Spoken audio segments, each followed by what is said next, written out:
Hello, my name is Eric, and I was homeless in Paris for 30 days, and this is how it went.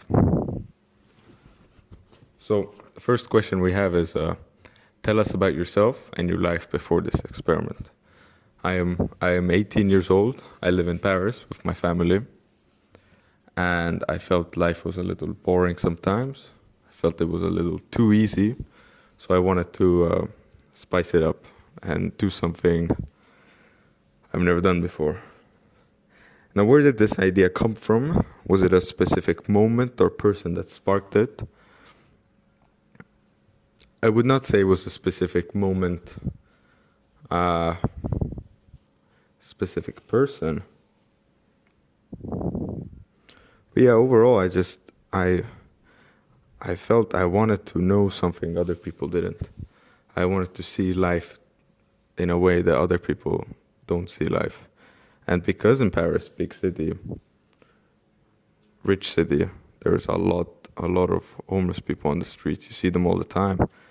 And people discuss them, people talk about them. But I feel if you've never sort of been in their shoes, you can never have an authentic perspective of their life. Yeah, what were your reasons for doing it? And what did you want to find or feel? And for find and feel, I wanted to be uncomfortable. I wanted to not be in a bed, not be in a warm house. I wanted to feel hungry. I wanted to have to fight to get food, not literally.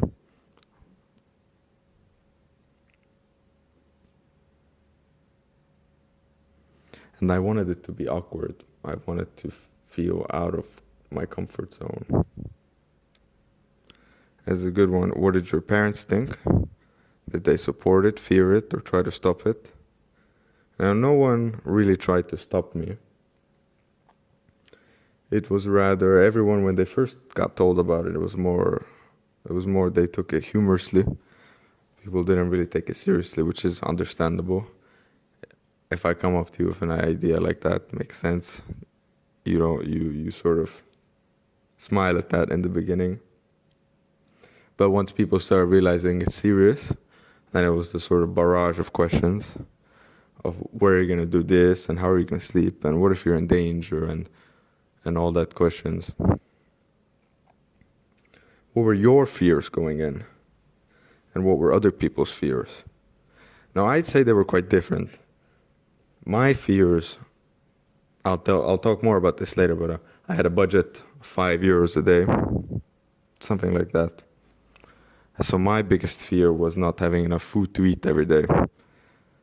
Because I don't have a stove, I don't have a pan, I don't have a fridge. Everything I buy needs to be able to just sit at room temperature, or I eat it right away. Other people, because I'm in Paris, a big one was, what if you're in danger? What if someone comes and stabs you or robs you, or just, shouts at you or kicks you? But I never really felt that fear, because they would have to have something in it for them. You're not going to go attack someone for absolutely no reason, I don't think. And also I made sure to sleep in a rather wealthy place and outside of central Paris. Because in the dead center, there is quite a bit of homeless people. But as you go more to the outskirts, there's much less. People don't expect you there.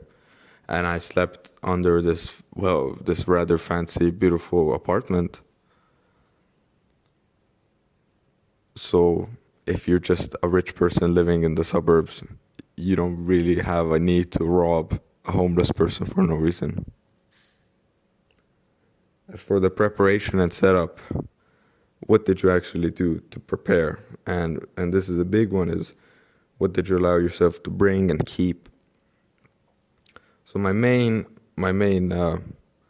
thing I had with me was my sleeping bag. That was most important. I'd say without that, I would have given up pretty early on. And the second one is clothes.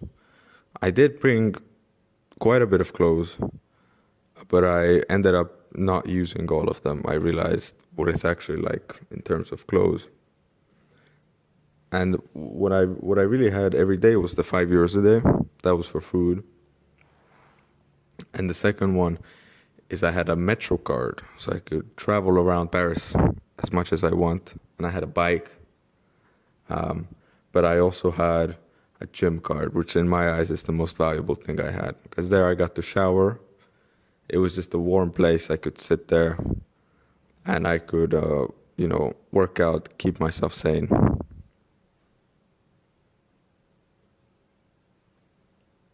So how did you decide on the food number, the 5 euros, and how did you manage it?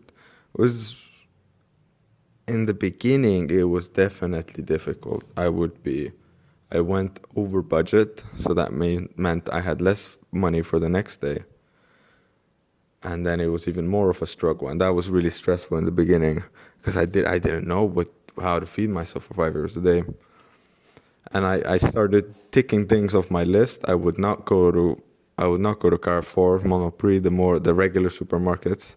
I would go only to Lidl, only to Aldi. Otherwise, I would run out of money very quick. I would not eat a lot of meat. Meat is expensive.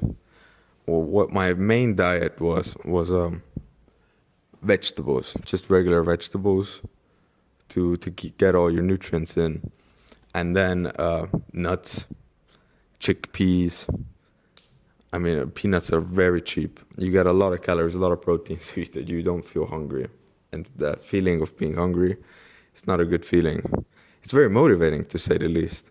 When you feel hungry and the store's gonna close in 10 minutes, it's an immense amount of adrenaline you get. You will run to the store because if you don't make it, you're not gonna eat tonight. If you don't eat tonight, it's not a good feeling. So I would eat food from cans, corn, peas, chickpeas. And then the other big one was this app, Too Good To Go. You get very cheap food from restaurants, grocery stores after closing time. So usually food they have left over. Biggest one for there was the bread shops, the bakeries. They could give you maybe 5 loaves of bread for 3-4 euros.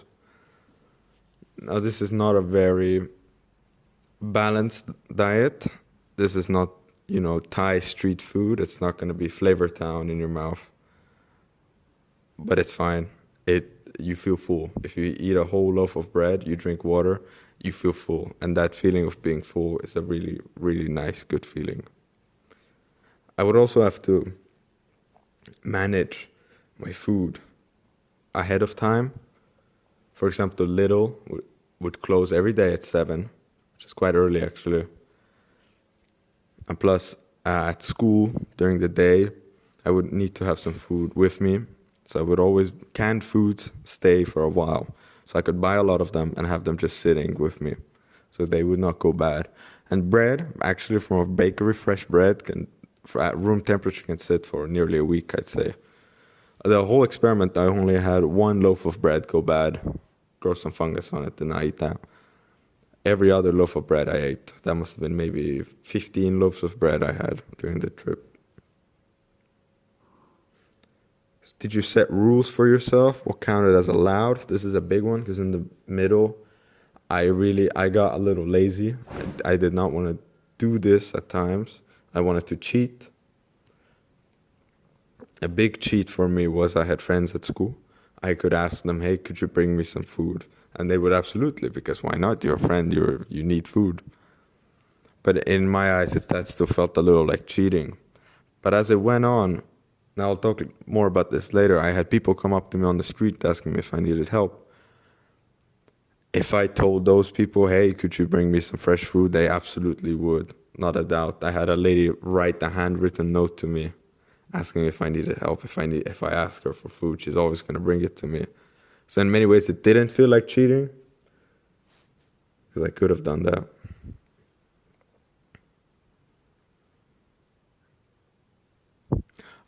The other rule was I would not go in my own house. Because I did go to my own house a few times, but then I would stand in the doorway if I wanted to talk to someone or if I needed something very specific I forgot early on.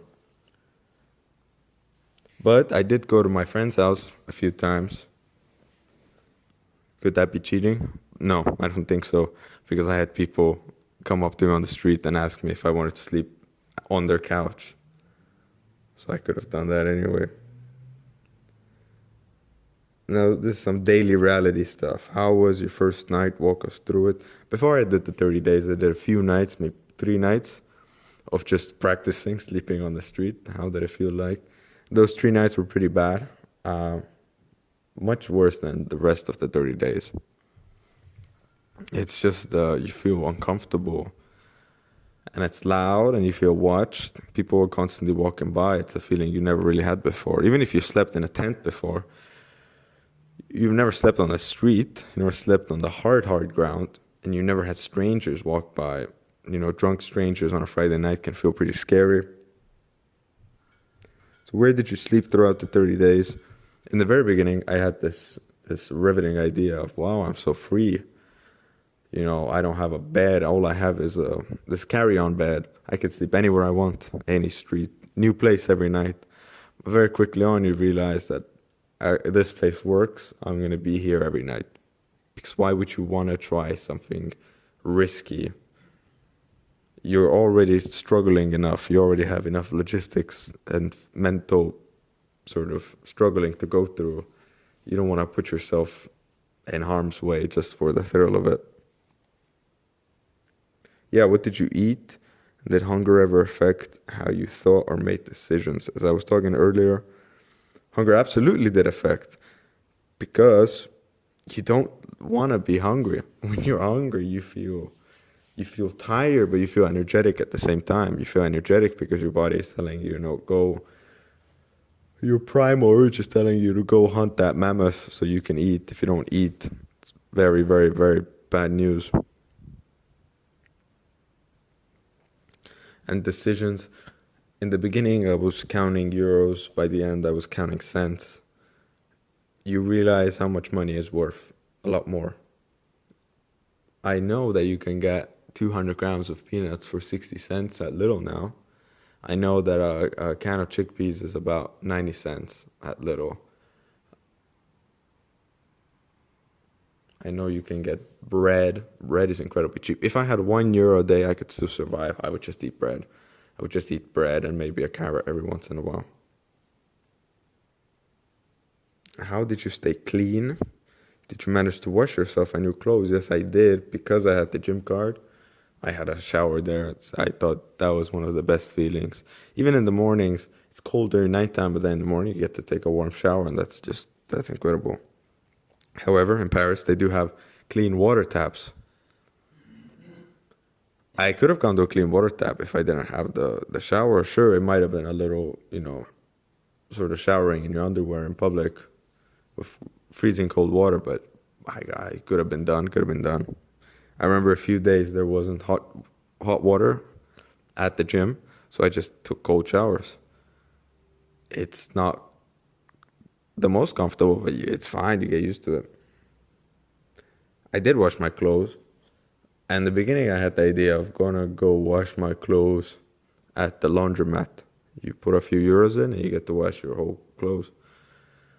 But that's like €5 to wash all my clothes. And when you only have €5 a day, you feel, I'm not gonna do that. I'd much rather eat.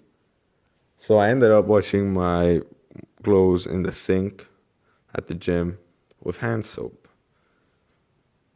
I could not get the big stains out of my socks, for example, but it worked well enough for everything else. The funniest part about washing my clothes is letting them dry. Because I didn't have a drying rack. I can't just put them on and sit outside. So I would sit in the gym changing room. I would hang all my clothes up on the hangers. And then I would just sort of sit there and read a book. And then as people walked by, the big thing I learned through all this is just act confident. Act like you know exactly what you're doing. So if I'm sitting there reading a book as there's 20 items of clothing just sort of wet, drying next to me, people would look. I know they wanted to ask questions, but I would not smile. I would just sort of keep doing what I'm doing. and then they go about their day. His clothes dry for an awfully long time. If I really needed to, I would put them in the dryer, like the hair dryer. I would put my socks against them. They took a long time to dry. Everything else, I would just sit there for an hour, letting them dry. And the best drying rack I found was my own body. I could put on wet clothes and they would dry within an hour. That's what I did usually, wear wet clothes. And especially as it got warmer later on, it was quite comfortable actually. You kept going to school every day. How did you pull that off mentally and logistically? Mentally, I pulled it off pretty easily. It's school. I'll go to school. Not much there. Logistically, it was harder. First of all, having the clean clothes every day. The school shirts, I would wear them for a few days instead of just one. And I think school did me a lot of good. It kept me sane. It kept me doing something during the day. A lot of these homeless people I see, they don't do much. I see them there in the morning, during the day, and in the evening. It makes sense that you get a little lazy when you do that. But school, I had something to do every day, so I was fine. Where did you study, do homework, decompress? I studied and did my homework in a Starbucks that was right next to the gym. I probably spent about 40% of the day at that very Starbucks during this whole thing. I was always there. I know the employees. I know that there's a younger man that works on Tuesdays, Wednesdays. I know that there's a slightly older woman that works there on Mondays and Thursdays, and I know that there's a very jacked guy with a lot of tattoos there on Fridays. They never asked me questions. I never asked them questions. Because in many ways, when you're homeless, you sort of want to keep to yourself. Even though I was playing just a role, they didn't know that I was homeless in any way. I mean, I was just a kid at a Starbucks studying.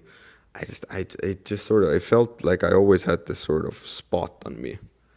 Like I always had some kind of big bruise on my face or something that I didn't want to show anyone. Decompress.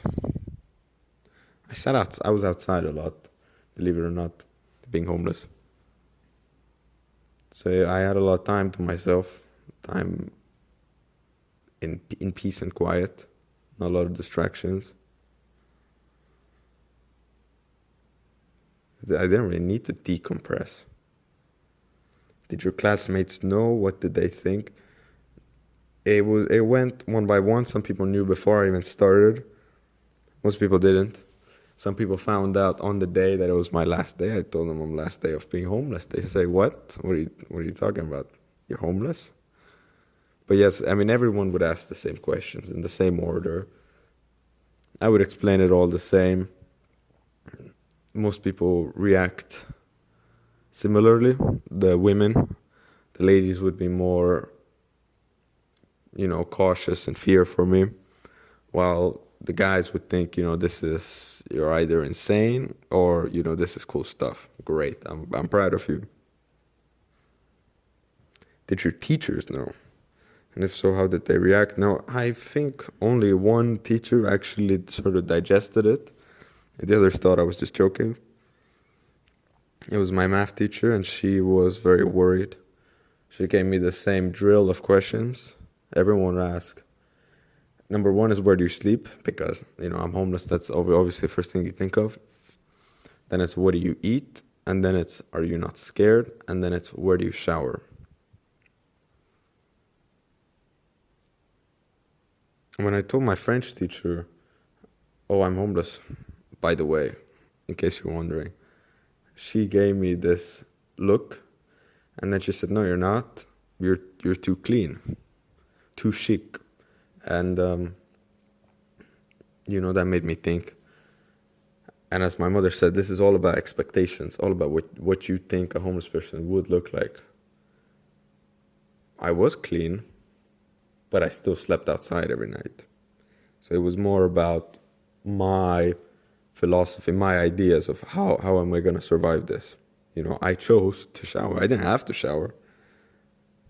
I didn't use shampoo for 30 days, for example. By the end, when my father patted my head, he gave me this look of disgust, really, repulsion.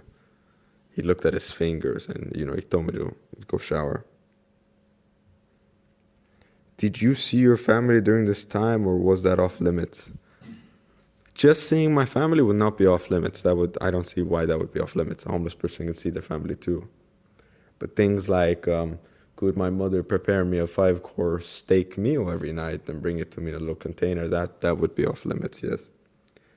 However, I did go to a restaurant with my family 3 times during this whole thing. So about once every 10 days. And, that was good. That was very good. I would say this is blatant cheating, having someone pay for a restaurant meal. But, this is not a perfect scientific experiment. It's okay if I do that. And I did want to have them know that I'm okay, that I am not dead yet. Did you see your friends on weekends as usual? Did they treat you differently? Treat me differently, this is very funny. I did earn the tag of homeless. At school, people were not fond when it was over that they could not refer to me as homeless. I did see my friends on weekends. In many ways, I wanted to see them more because I had so much leftover time and I'm outside anyway. If I'm sitting in a Starbucks for 3 hours anyway, why not see them in the process? Has the way your friends see you changed since the experiment ended? No, I would not say that. I think I've earned a little insanity badge. But I'm telling you, it's not as crazy as it looks. It's not as hard. If I didn't have the gym card, if I didn't have 5 euros a day, it would have been much, much worse. Were strangers ever worried about you? Did anyone approach me, help you, or ignore you when you needed something? I never needed something. I had my 5 euros a day. I had my sleeping bag. What else could I need? People were worried, women and older women, precisely. I had never had a young male alone come up to me. I had 2 men alone come up to me. The rest were women. The first real time was my worst night, I would say. It was when I went out of Paris with my friends for a little bit during the day. And when I came back, it was too late. I realized the gym had closed. And I had left my sleeping bag in the gym locker during nighttime. I realized, and it was cold. It was mighty cold. It was beginning of May, maybe 10th. It was very cold outside. All I had with me was my clothes on my back and my phone in my pocket. So I decided, well, not that bad. People live in Siberia. How hard could it be? I just went to my old spot and just lay down on the floor, on the concrete. And then I tried to sort of sleep there. But after about half an hour to an hour, the cold was just so much. I felt I'm going to freeze to death if I keep laying here.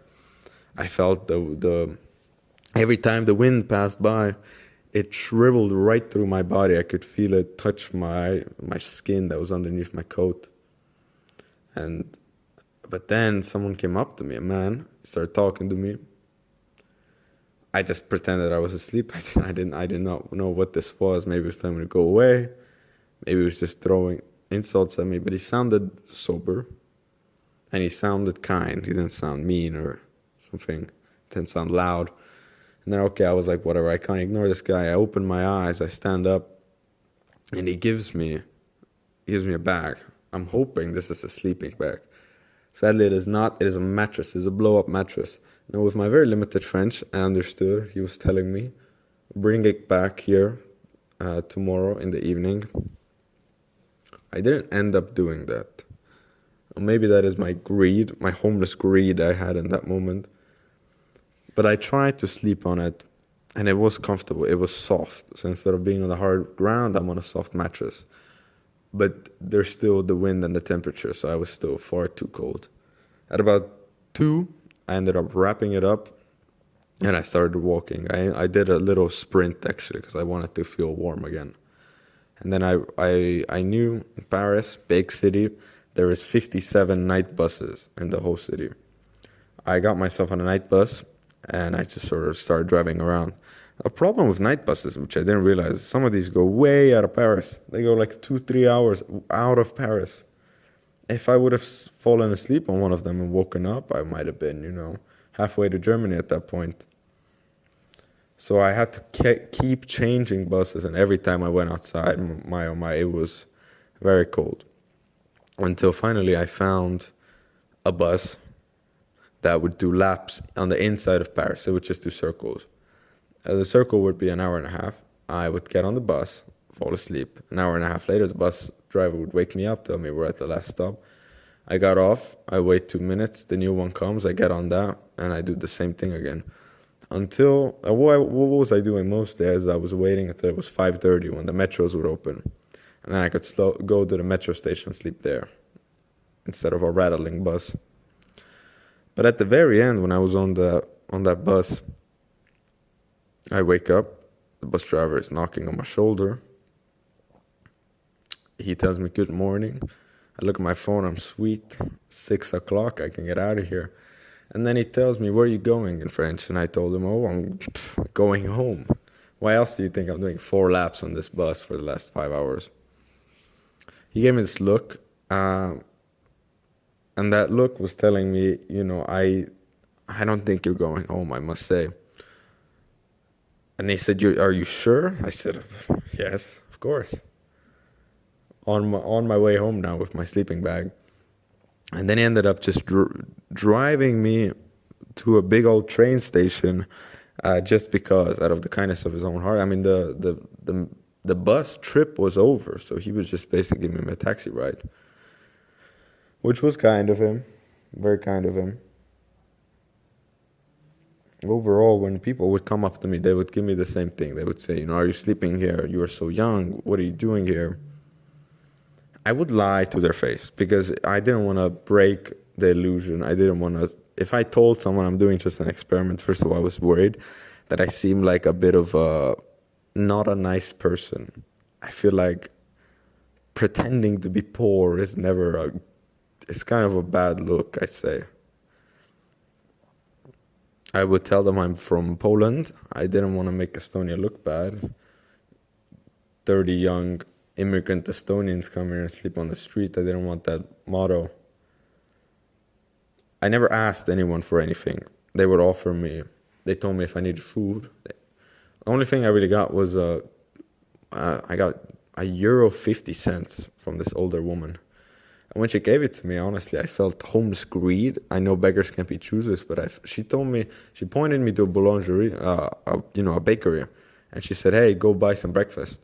And then €1.50, that's not much actually. From a boulangerie, you can't buy anything for €1.50. I could buy maybe a croissant. That's not enough. I'm sorry. If you're gonna give me money, at least give me a little bit.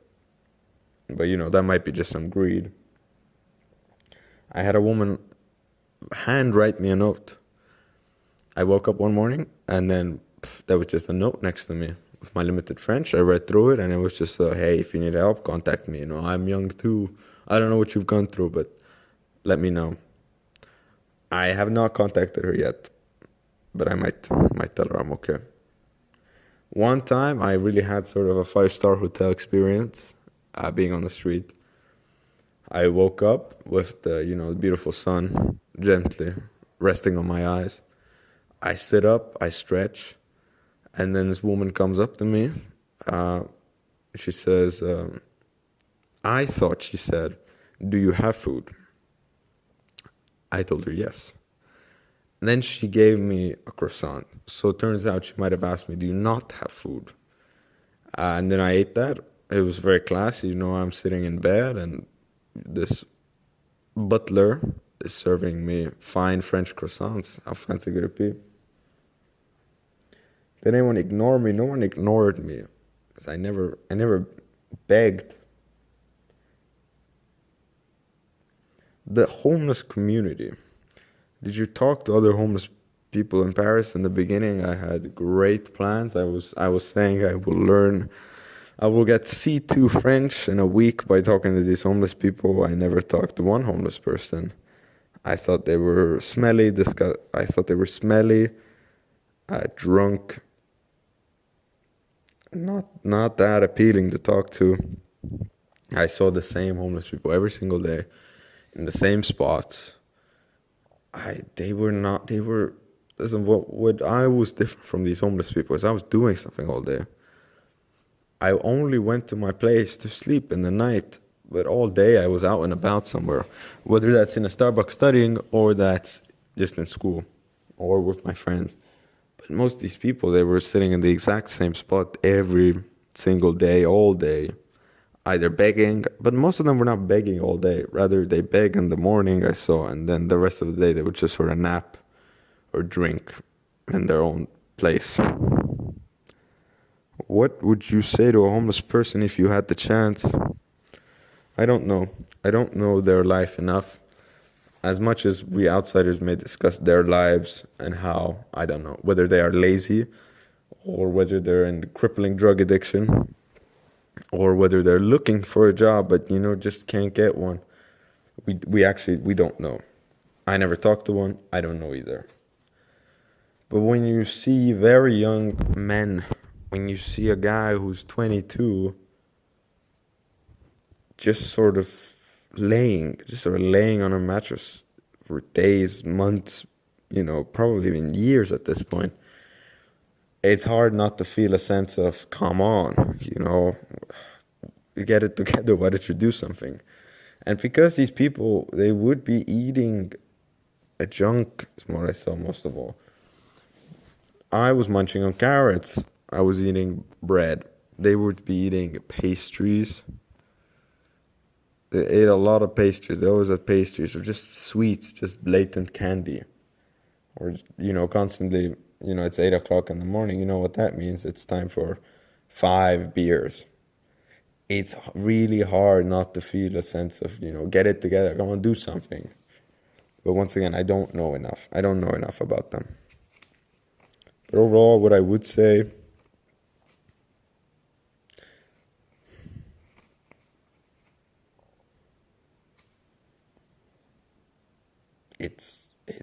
it's not so hard. If I was in a Mumbai slum being homeless, it would be pretty vile. I think it would be much, much worse. In Paris, you're not in real risks.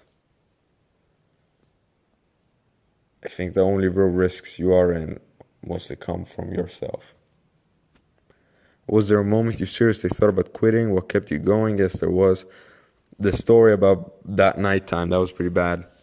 And then by the end, no, not end, more like day 20 is where it's like, I'm towards the end, but still it feels bad. Because the first 10 days, the first week, you go strong because, you took on this challenge, you see it's not impossible, you can do it, so you keep going. But seriously thought about quitting, I didn't. Because I realized, I've done 20 days, I'm not going to stop now. And any real pain I went through, I knew it was temporary. Like when I would, beginning of May, it was raining a lot, it was cold, so I would be sleeping on my mattress that the guy gave me, in my sleeping bag, in my jeans, in my shirt, and in my coat, in my socks. I was wearing as much clothes as I could. As May went on, the very bipolar Paris weather decided to give me, 34 degrees and bright sun. So then I would be sleeping in just sort of shorts and a light shirt, and then on the mattress. No sleeping bag, no coat, no nothing. So otherwise I would be boiling and sweating all night. And secondly, as time went on, end of May got cold again, but I didn't realize. And then I'm there, it's 4 in the morning. I'd say 4 in the morning. 3, 4 is the coldest time during the entire day. And then I'm there at 3 in the morning, and it's just so cold. I should have brought more clothes. I don't have more clothes. And the gym's closed. I can't go get more until the morning. And then you just be sort of shivering. Try to make yourself into an egg shape and survive the night. Survive. I was never in danger of dying. It was just cold and uncomfortable. How did the discomfort, hunger, cold, lack of routine affect your emotions and mental state over time? Routine, I had a lot of routine. In many ways, I had more routine than I do at home. Because I have to constantly think ahead of time. My diet was very limited. It was the same. I ate half a kilogram of peanuts every single day for like 30 days just to get the fat and the calories in. Cold, cold. I didn't feel that much cold, and cold you kind of get used to it. You can always put on more clothes. And hunger was bad. I was talking about that. Big discomfort in the beginning. Before that, very kind man gave me the mattress. Was having your sleeping on the floor, on the hard ground. Sleeping back keeps you warm, does not keep you soft, does not keep you nice and comfy though. So, as someone who is not obese, I would feel my bones dig against the asphalt, and that was pretty bad. I would wake up with some bruises on me. But as the time went on, what I got really good at was sleeping in one position. So in the evening, I would take a good position that's comfortable, and then in the morning, I would wake up in that same position, meaning the whole night I did not twist, I did not turn, I did not even stretch, which is in my eyes, I think, a good thing. Because during when I would sleep indoors, I would be twisting and turning all night. I think that's good.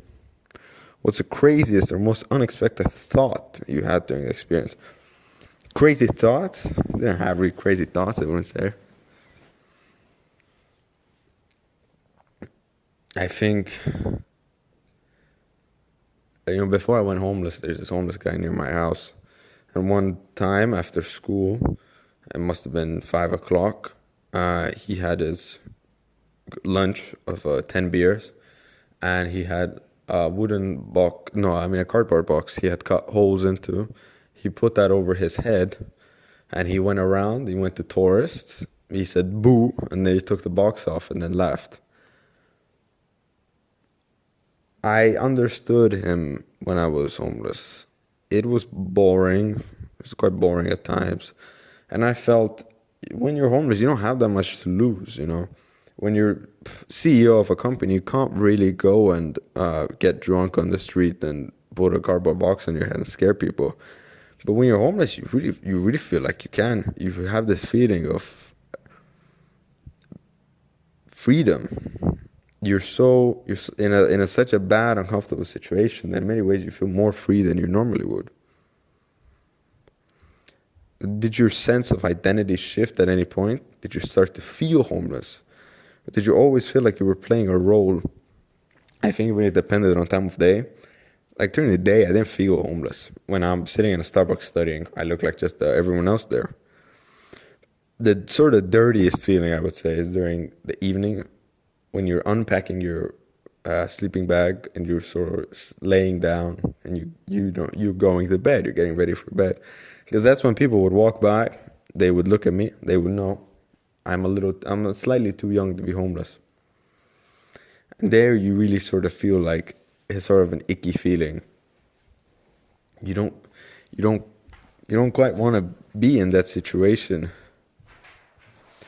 But as the days go by, you really realize I don't actually care this much. I'm like, you can stare at me as much as you want. I'm gonna sleep here.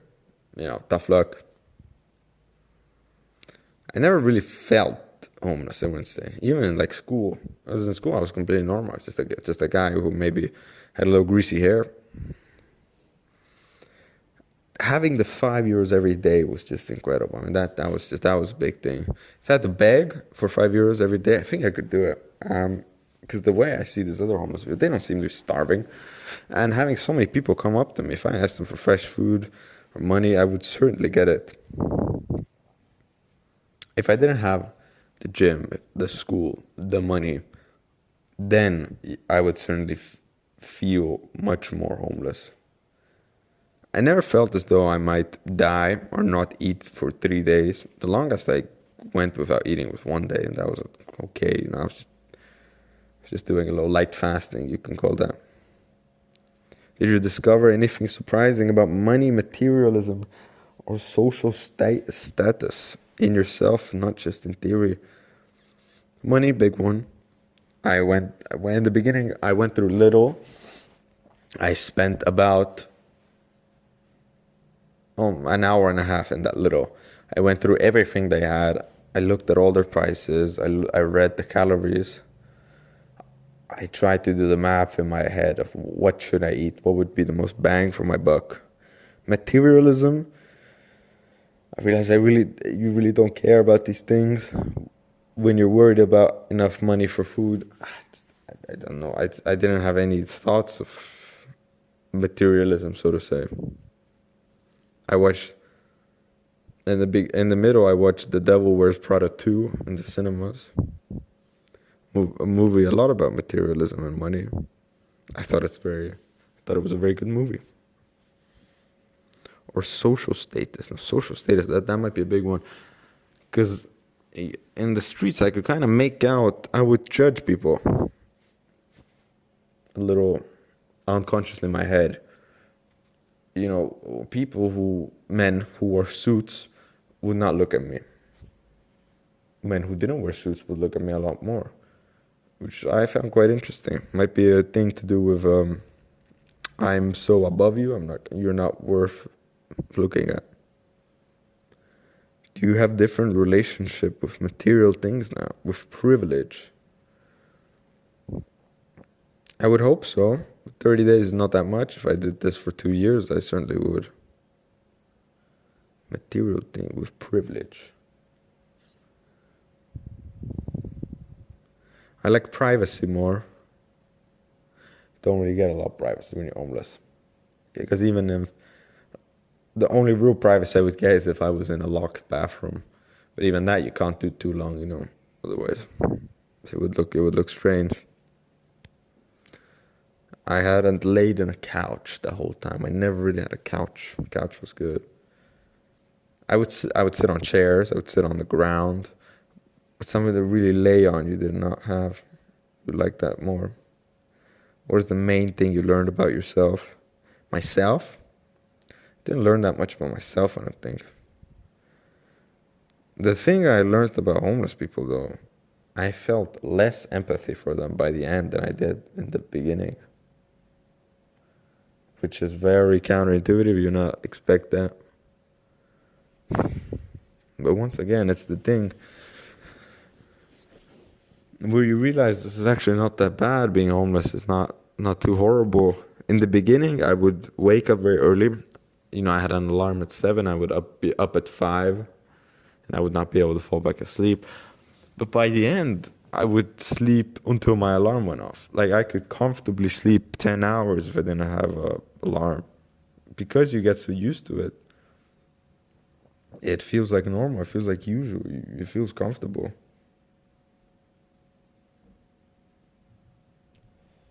If the goal was to see life differently, did it work? What do you appreciate now that you didn't before? I do see life differently. I see Paris differently. I didn't realize women were so much nicer than men in comparison. I don't know if this is good measurement, but I mean it. I had maybe 5, 6 women come up to me this whole time and only 2 men. And the women would be there to chat. One time there was a couple, maybe in their 30s, came up to me. And the woman was doing the talking. And the man was just sort of in the back, just, you know, watching over. And it was really, I could feel, before they came up to me, I saw them 3 meters away talking to one another while making glances at me every once in a while. And I realized, they're going to come talk to me. And I could feel their conversation being like, you know, the woman is saying, this is a young boy. We must go talk to him, see if he needs help. And then I could really imagine the man going, you know, no, he's fine. You know, he's, you know, strong young man. He's fine by himself. And when they talked to me, I said, you know, I'm okay, no problem. And the man was smiling in the back. He really had that, you know, thank God. And they walked away. And then 2 minutes later, they're back. The woman goes, do you want to sleep on my couch? I say, no. Beautiful Paris, warm weather, I'm okay here. And the man once again gave a smile in the back. I think a big thing was that I am First of all, as much as we like to deny racism, me being white definitely helped me because I see you know uh, black homeless people, and they tend to be living worse. They tend to have worse gear. I think people donate to them. Less people like walk by them further. And second, the bigger one is that I am very young. Most homeless people, I'd say the middle-aged men, maybe slightly older, mostly in their 40s, 50s. There's only one person who I've seen as young as me, um, and he has a dog. So a homeless person has a dog and a girlfriend, and he has cutlery. He has like plates, like white regular plates to eat food off of. I don't know how he got that. So me being young, maybe they felt he has some potential. He's just taken the wrong path in life, but he can be saved. Whereas I think for these older men, people feel more a sense of this is a gone case. You know, he's made so many bad decisions in his life. There's no saving him. If the goal was to see life differently, did it work? What do you appreciate now that you didn't before? I read that one. What are 3 lessons you'd share with someone your age? 3 lessons as a wise old man at the age of 18. I don't have a lot of lessons. Maybe think about money more. There's this one classmate I have. He buys himself for lunch every day. He buys half a liter of Monster, you know, a big energy drink, and then 2 eclairs. I don't understand how he lives off of that. The sugar rush you must get every day. I don't get it. Because when you don't have the money and you feel hungry, you only want something that will fill you up. You only want your bread, your vegetables. You can't buy meat, but you really want meat. You really think about money so much more. Describe life in 1 sentence after this. Massive, that's a big ask, I think. I think life is not as bad as it seems. When you sleep on the street, only after a little bit you realize it's really not that bad.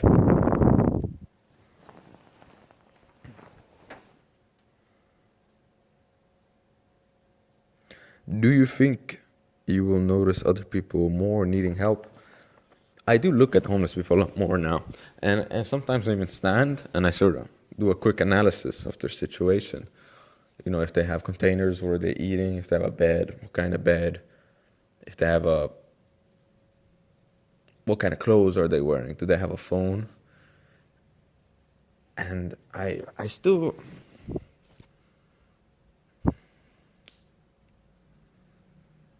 I have given money. I have given more money now before than I would before.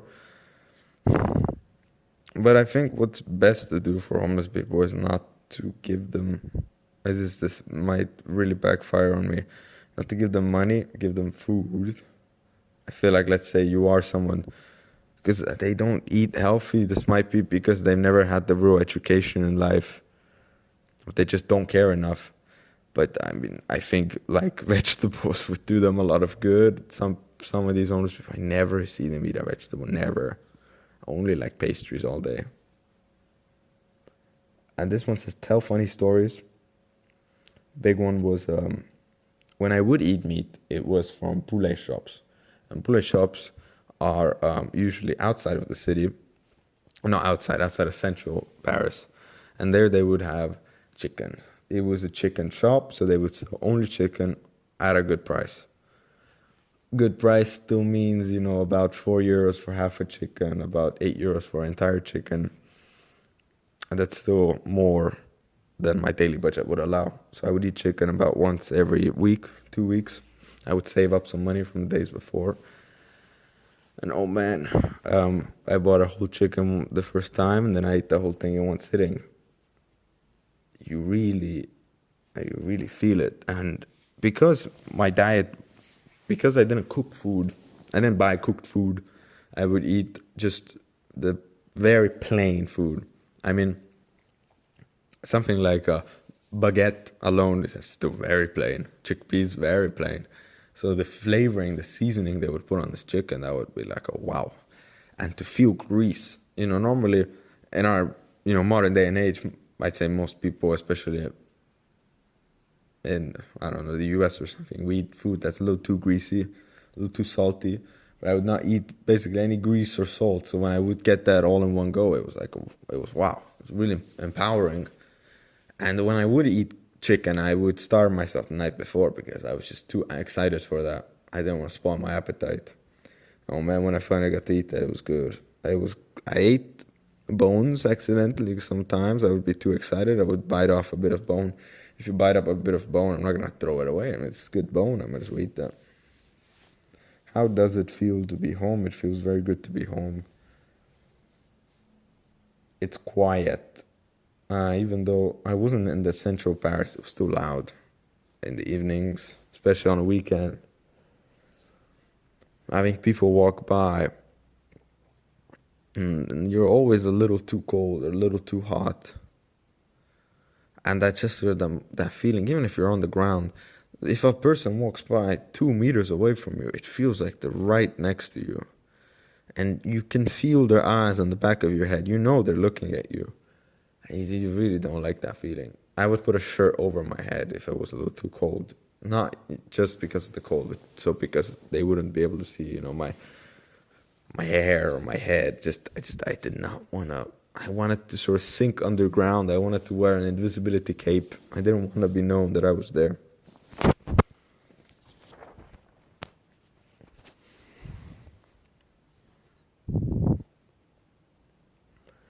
Anything else? I think no, people around me felt more empathy, I would say, like classmates or something. It was if someone had food at school, I'd be like, "Hey, can I have a little piece?" They were like, "Oh, absolutely, you're homeless." In many ways, it was so sarcastic, sort of like, haha, but it was still honest. I could feel it.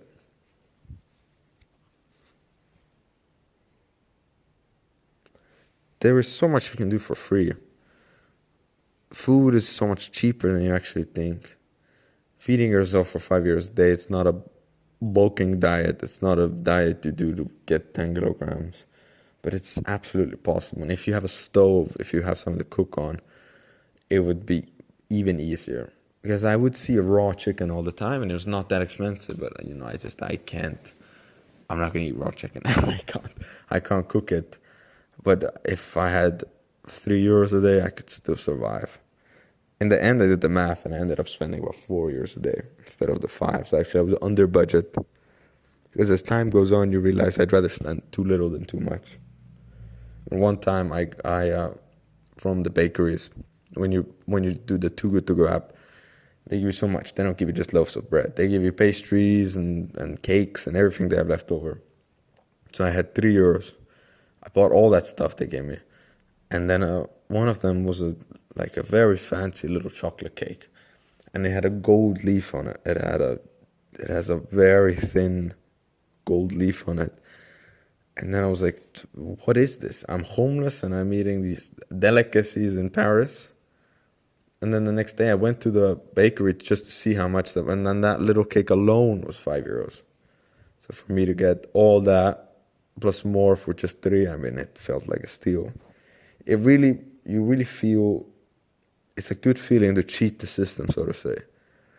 To say, I get all this and more for just that. Well, you stupid people, you spend this and this and this. It's a good feeling to save money. Yes. Thank you.